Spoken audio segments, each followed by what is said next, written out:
Intelligence agencies created Sam Bankman-Fried to destroy Bitcoin before it threatened central banks. When a disheveled 29-year-old appeared from nowhere with billions in unexplained wealth, the crypto world largely accepted his kimchi arbitrage story without question. But according to Ian Carroll on the TFTC podcast, what we witnessed wasn't just another crypto scam. It appears to have been a sophisticated intelligence operation designed to infiltrate the crypto space, manipulate markets, and prevent Bitcoin from challenging the financial establishment. This matters because it reframes every major crypto crash as potential evidence of powerful institutions protecting their monetary monopoly.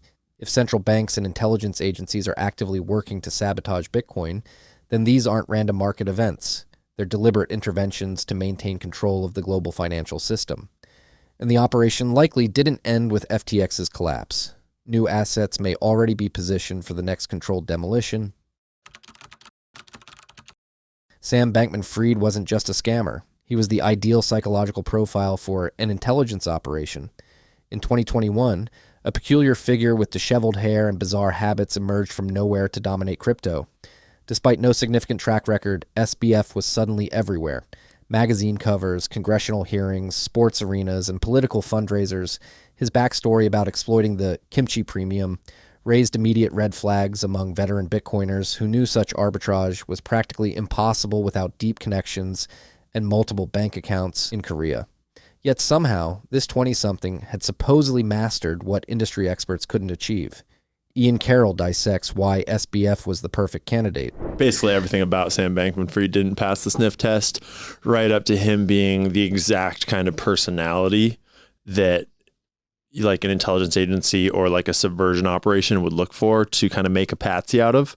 It's like a young kid with lots of like lust, greed, and pride that you don't even need to tell him that he's a part of something. You can just give him money and opportunity and women and like bullshit and then just lead him around by the nose, by the sin, so to speak. The pattern fits established intelligence techniques. Find someone with exploitable weaknesses, elevate them rapidly through orchestrated success, and let their ego blind them to being manipulated.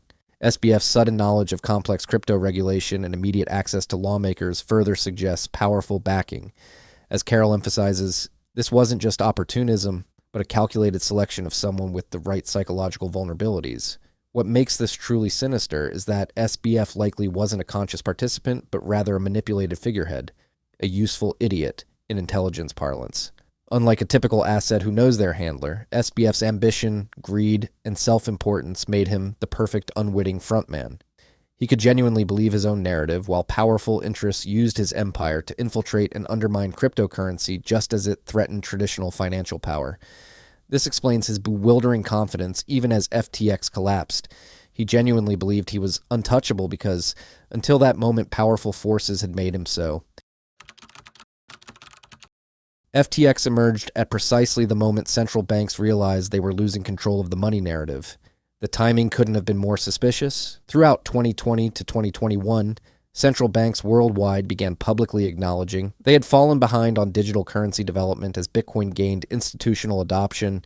Suddenly, as if by design, FTX materialized with seemingly unlimited marketing funds, buying stadium naming rights, recruiting celebrity endorsers, and capturing Washington's attention. Unlike established industry leaders with years of credibility, this brand new exchange with questionable practices somehow became the voice of crypto regulation, practically overnight, bypassing the entire existing ecosystem of Bitcoin advocates. Ian Carroll exposes the strategic timing. The timing was really, really important too, as it was clearly built up with the bubble at this moment when central banks were realizing that they were behind on the digital currency train and they were starting to talk about their plans, but they clearly needed years to catch up. And I mean, Bitcoin and crypto in general was just like charging, has been for like a decade now at this point, towards alternative solutions. This wasn't merely coincidental. It's consistent with how intelligence operations insert controlled opposition at critical moments. The playbook is clear. When a movement threatens established power, infiltrate it, corrupt it from within, and then orchestrate a controlled demolition to discredit the entire space. FTX's rapid ascendance to become the acceptable face of crypto to regulators bears all the hallmarks of this strategy with SBF strategically positioned as the intermediary between crypto and the financial establishment. Everyone knows about Fold. It's the app where you can earn the most Bitcoin rewards for everyday purchases. Fold now lets you double stack rewards with gift cards. Use your credit or debit card to buy gift cards and earn both credit card rewards and sats. Fold gift cards help you grow your stack with every purchase. If you're not shopping with Fold gift cards, you're leaving sats on the table. Get a 20,000 sat welcome bonus. Go sign up now at foldapp.com/Marty.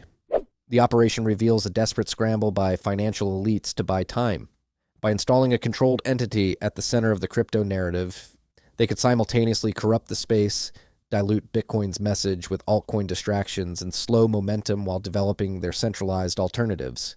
Kill it as fast as we can, like rug all that momentum as quickly as possible so that we can just keep people in this sort of centralized mindset of like, no, we need centralized because this is what happens. This wasn't a simple business failure. It was a calculated intervention to maintain the monetary status quo at a moment when Bitcoin threatened to break into mainstream consciousness as a legitimate alternative to central banking.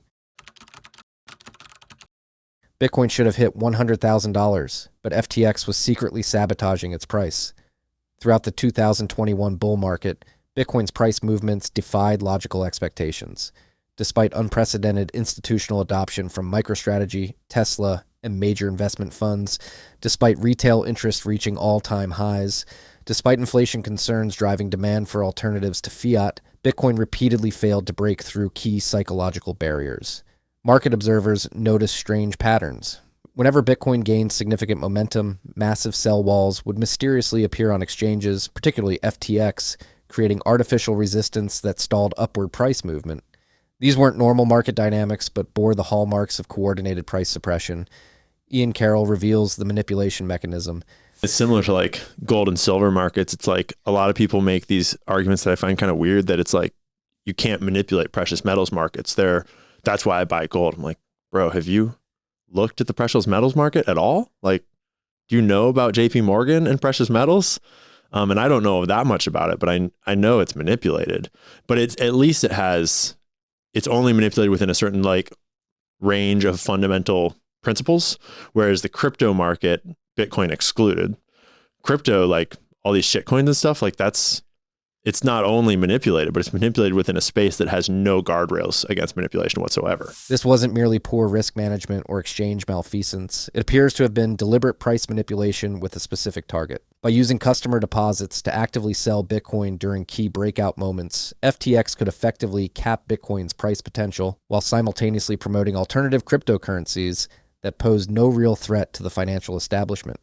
The strategy mirrors tactics long suspected in precious metals markets, where banks have faced billions in fines for manipulating gold and silver prices through strategic selling at crucial technical levels. The implications are staggering. Without this apparent manipulation, Bitcoin would likely have reached valuations that would have cemented its role as a legitimate alternative to the traditional financial system. The FTX run-up, like the mainstream would be like, oh, Bitcoin went higher than it was supposed to because FTX was manipulating the markets, but they were actually taking people's Bitcoin and market selling it to give to all these things. So if you actually look at the charts, not that TA is ironclad or anything, but there's a good argument to be made that Bitcoin probably should have gone to like the $100,000 range in 2021. A $100,000 Bitcoin would have triggered even greater institutional and potentially sovereign adoption, directly threatening central bank monopolies.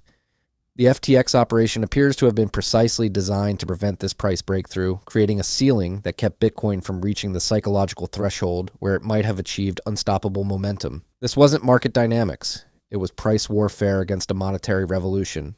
What we witnessed with FTX wasn't just a crypto exchange collapse. It was a glimpse into how far central banks and intelligence agencies will go to protect their monopoly on money.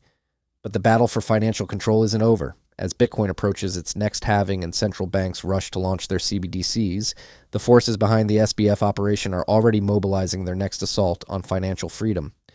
If this revelation about the intelligence community's role in crypto markets shocked you, you need to see our breakdown of the hidden connection between central banks, gold manipulation, and Bitcoin, because the endgame they've planned for your money may be closer than anyone realizes.